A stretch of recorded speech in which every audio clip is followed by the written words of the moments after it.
Folkestrygeorkester Zapolski-strygerne startede op i 1992. I 2017 har vi vores 25-års jubilæum.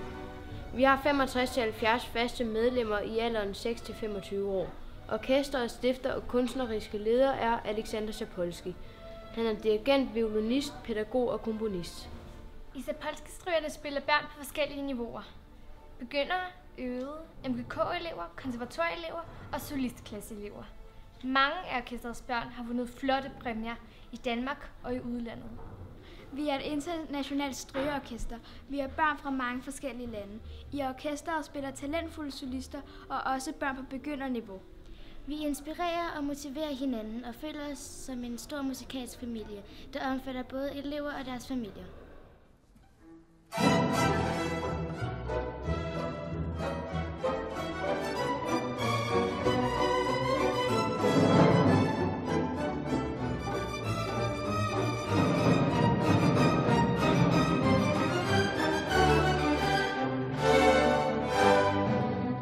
Vi spiller forskellige stykker musik.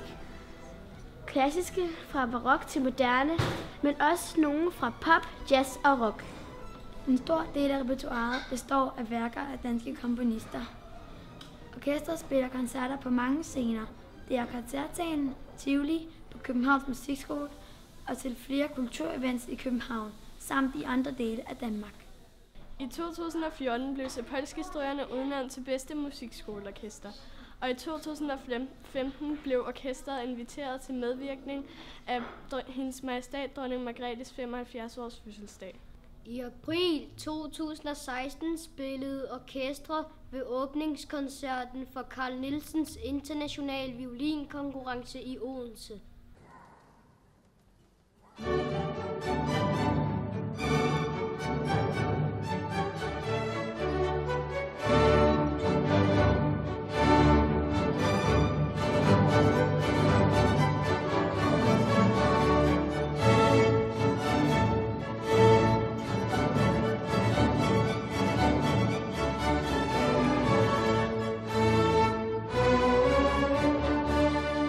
I foråret 2016 blev vi inviteret til næste års Summa Cum Laude International Youth Music Festival Vienna, hosted by Vienna International Association for Music and Cultural Exchange.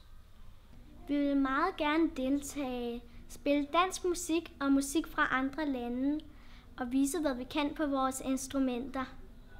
I Wien kan vi få mulighed for at vise, hvad Zapolski-strygerne kan på en vigtig international scene. Det vil være en stor og betydningsfuld oplevelse for vores musikalske vej.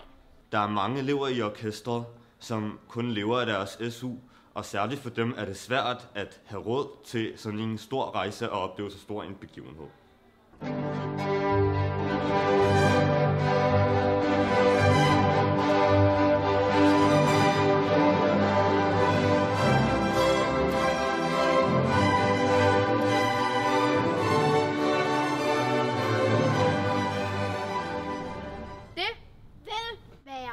Dejligt, hvis I vil støtte vores rejse Til musikfestivalen, så vi kan repræsentere Vores smukke danske musik og kultur i Wien.